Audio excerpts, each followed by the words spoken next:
Be on videos. Like, oh, that person was on the video, such and such. All right, so we're obviously going to start with chapter 1. Yes, ma'am. I have a question about the PowerPoint. Mm-hmm. You said that they would be available. Is it available after we have the class? No, it should be open right now in Module 1. If you go to Module 1, you'll see all of the chapters for that module already posted. And those are called PowerPoint. Yes. Now, the PowerPoints that are posted are different from what you will see in class because I've created special presentations because that's kind of, reward for you actually being here. Okay. But if you want to see this, that's why we're videoing. So after each class is done and I've downloaded the video, then I'll send out an announcement that says you can go here to view the video from class today. Okay. Any other questions?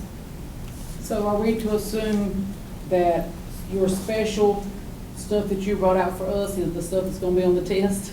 I'm glad you brought that up. I forgot to mention that, but yeah, there are no tests in here. Sorry. All you have is your discussion boards, your case studies, your writing assignments, and your group work. Let me write that down. Discussion board, you said. And it's all listed on your syllabus also.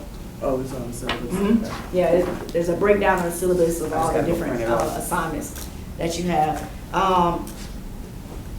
Do For you- test, to me, all you do is you shove the information in your head, and then after the test is gone. I've tried to create assignments that you actually learn from, so we don't have any tests in here. Does that answer your question? Yeah, and the next part of that, have you got stuff in there created like for extra credit? Generally, I typically do have extra credit. I do not have extra credit anymore because we now have to accept late work. And so I have to have a cutoff somewhere. I can't accept late work and give you extra credit. It's not gonna feel much like college anymore. So I don't have any extra credit. Any other questions? All right. We can start. I want to hear from you guys first. What's your definition of management?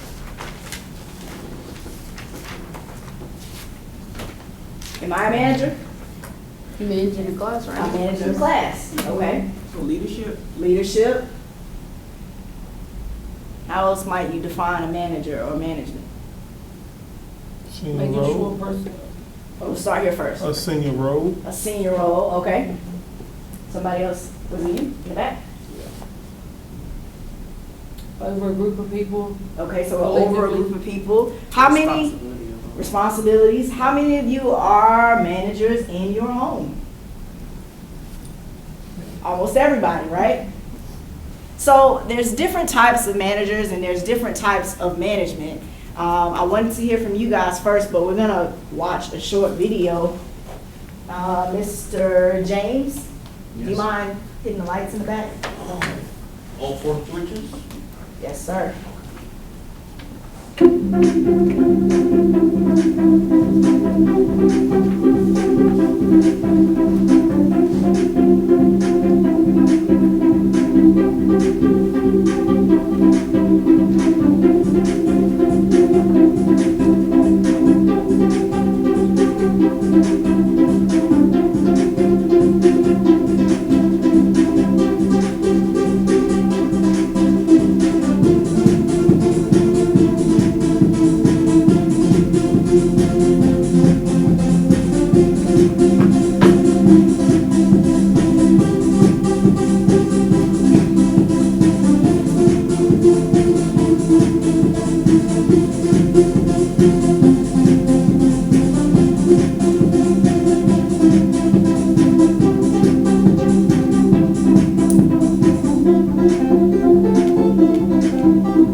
thoughts about the video? A lot of information. A lot of A lot of information. information.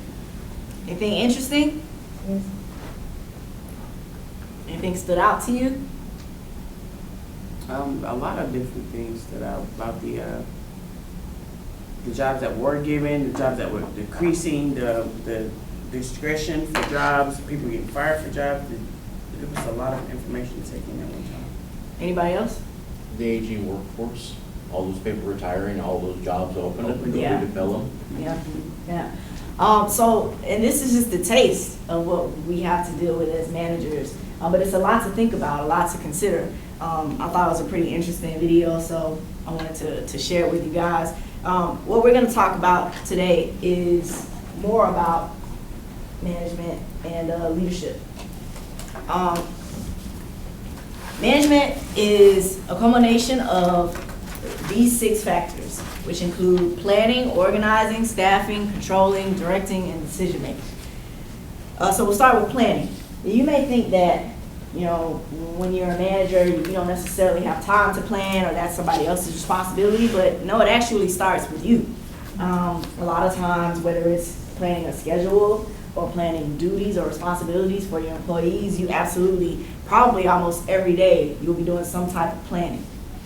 Organizing, that one's pretty self-explanatory. To be an effective manager, I feel that you have to be organized.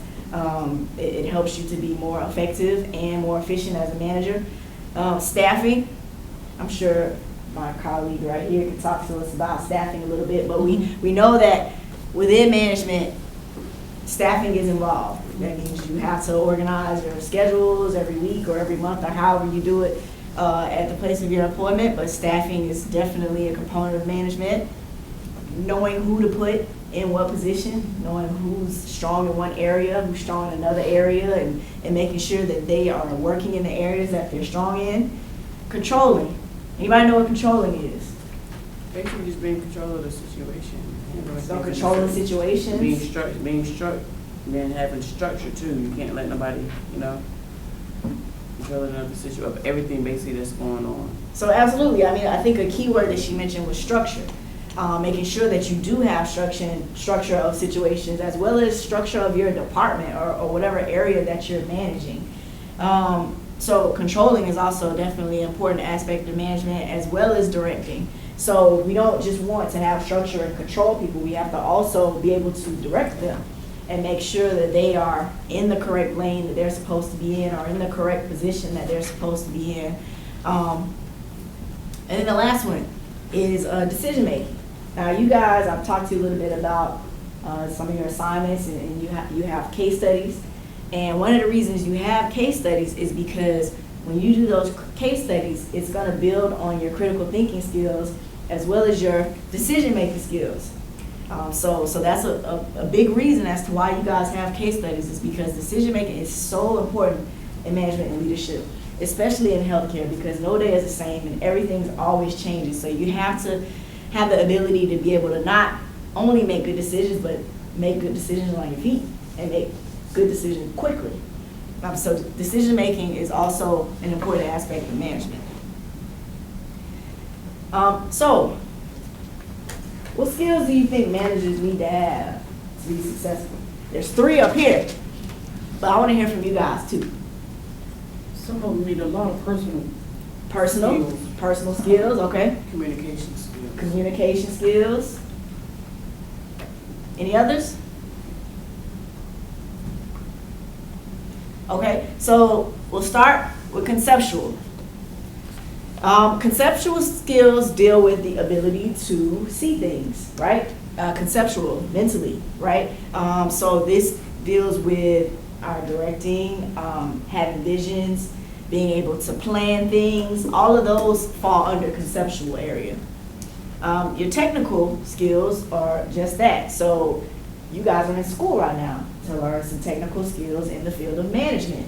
So your technical skills deal with whatever area that you're managing. You have to be proficient in that area. Even if you're not doing, working with patients every day, bedside, if you're the nurse manager, you still have to be proficient in nursing and know what skills are needed for those nurses to do the job, right? So you have to have your technical skills. And then the last one is the interpersonal skills, which a few of you touched on. Someone said personal skills, and someone said communication skills. Those both fall under your ability to be able to work with people and talk to people and manage people. So you definitely have to have those interpersonal skills as well to be successful. So thank you for your contributions. There's different types of management positions. Some of you may have only heard of a few of them, or may only have heard of one of them. But there's really three main types. You have your horizontal management positions. This is an organization that is called flat. So it's a flat organization, meaning there aren't many levels.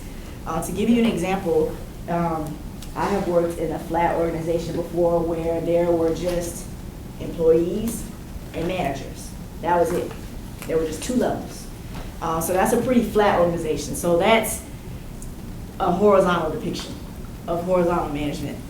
Then there's the vertical management positions, which is probably what most of you are familiar with, where you have, an employee, assistant manager, manager, director, VP, president. So a company with many levels is more of a vertical type of organization that has vertical management positions. In a horizontal organization or a flat organization where the management positions are horizontal, those managers are basically all colleagues or equals.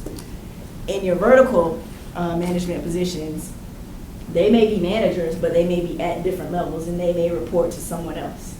So here, for example, in my position here, I'm in a vertical position because sure, I'm the chair of my department, but I still have to answer to a division chair and a dean and a vice president and a president. So here is an example of a vertical type of management position. And then the last one is kind of a special type of arrangement, and it's called a matrix arrangement. And in this arrangement, you may have a manager that oversees more than one department. So you may have a manager that manages pulmonology and cardiology. That would be an example of a matrix manager because they are managing more than one area. Does that make sense? So we have horizontal, vertical, and matrix. Does anybody have any questions about those different arrangements? Okay. Which one is the most common? I would say probably the vertical. Yeah. But they all three of them exist. But I would say probably the vertical is the more common. Good question. Any other questions? Yes. It's just a comment. Yeah. It also depends on the size of the companies. Mm-hmm. The matrix is for super big companies, maybe like AT&T or Office Depot or something like that. When you have managers out in the field, district managers, you know. But like the horizontal is for little small, almost like mom and pop type companies. Exactly. And the company that I worked for, where we had the horizontal, the flat organization, it was a small organization. I have worked in hospitals that had matrix managers, but it was a fairly large organization. So she's absolutely correct. Any other questions or comments? Good questions, good comments. So we have the tri-level management focus. What this speaks to is that to be a manager, there's actually 3 levels that you have to go through. The first level is management of self, right? So we have to be able to manage ourselves. What that means is basically we have to be together before we can try to manage someone else, right? I can't come in here and try to be the manager of the classroom if I don't have my things together, right? So the first step is management of self. We have to manage ourselves first. The next step is management of a team. This is more so of you managing, that example would be me managing, if we consider us a team, this would be me managing our team, right? That's the next level. And then the last level is management of an organization. This is a more global perspective, so this would be management of the entire organization. And what that means is, if I use here FTCC as an example, my contribution to management of the organization would be me meeting my goals and objectives that the organization has for me. So if we're the leader or the manager of a department or of a company, we are managing ourselves, we're managing our team, but we're managing the organization as well. And the way we do that is to make sure that we're, again, meeting our goals, we're meeting our organization mission, vision, and values. And basically, we're just being motivated to do things for the good of the organization. Does that make sense? So it's 3 separate levels here: self, team, and organization. So another responsibility or duty of us as managers deals with our employees. We have to recruit them, develop them, and retain them. Everybody know what retain means, right? Keep them. Okay. Just making sure. So how do we do that? Number 1, training. Training is very important. A lot of times I see that people will get hired, and then once they're in, that's kind of just it. And a lot of times employees will feel lost, or they don't exactly know what they're doing, and they're kind of just surviving by fire, or just, learning as the days go by. Well, so we have to make sure that they have proper training. Why else is training so important? They have to get the job done and more efficiently. You're right, it helps them get the job done more efficiently. Yes, ma'am? In the healthcare field, it would be more important for you to have proper training in case there's a safety violation It's a or, life and death. yeah. So we're dealing with patients. And you'll find with a lot of things that we cover in here, it's gonna be a little different because we're speaking in terms of the healthcare industry, where we are dealing with patients and we're dealing with lives, where a mistake or an error could be major. So you're absolutely right. Any other reasons why training is useful, important? Sometimes you can use that training in other areas. You can use the training in other areas, you mean like cross-training, things like that? If I learn something today, I might can use it later on, or I can teach it to somebody else. Okay, all right, so, and that's key, especially if we do a good job with our training. Training establishes some stability for the job or, things that need to be done. Absolutely, absolutely. And you have to remember, typically, this is the employee's first impression of the organization. Right. So if you're in training and your trainer comes in 20 minutes late with a snack in their hand, what type of culture are they showing that new employee? Well, we slack here. Slacker. Yes. So in addition to all the things you said, we have to also remember that training is our first impression for that employee. So we have to get it right. Because if we don't get it right there, it's going to be much more difficult to try to train them the right way later on, after they're already doing the wrong thing, right? Oh, yeah. So next thing is leadership development. Leadership development is definitely important, especially when we're thinking in terms of developing and retaining employees, because we may not be around forever, or we may get a promotion, right? Or we may leave and just go to another job. We want to make sure that we are developing our employees so that if somebody else leaves, it may not be us, we have somebody else that can step up and take their place, right? And not only that, I think that you find that employees are much more engaged when they feel like somebody's there to work with them, to make them a better person, to make them a better employee. Wow, somebody really cares about me. They want to send me off to this 3-day training so that I can get this certification. Those types of things are what build employee morale and help us to retain them, right? Right. So the next is feedback, employee feedback. How many of you guys have worked somewhere where you've actually been able to provide feedback? So we got about half of you guys. How'd that go over? Do you feel like your feedback was received? Or? It depended on the situation. Sometimes they say, okay, yeah, we need feedback for this one particular thing, but really it's basically to see, well, the pros and the cons. Or if this one thing wasn't that great, how can I fix this one thing over here? Or if just because she don't like it, don't mean they don't like it. Right. Okay. So it depends on the situation. I can agree with that. Anybody else? For me, I had to go up a chain of command, and there was a lot of resistance, and I had to keep constantly going up, and finally, they managed to finally get eye wash stations in all of our stations for safety reasons, but it took about 9 months for it to get it Okay. done. So that's a good example. So you faced a little bit of resistance, you said. And Because they didn't come up with the idea. how did you, and that happens, how did it make you feel as an employee to feel that resistance? Oh, it was some oppression. It's like, well, you know, you're just an assistant manager. You don't know these things yet. Right. You should just shut up, basically. Right, so we want to make sure that we're giving, not only giving employees the opportunity to provide feedback, but we're actually seriously taking it in, even if we don't adopt it.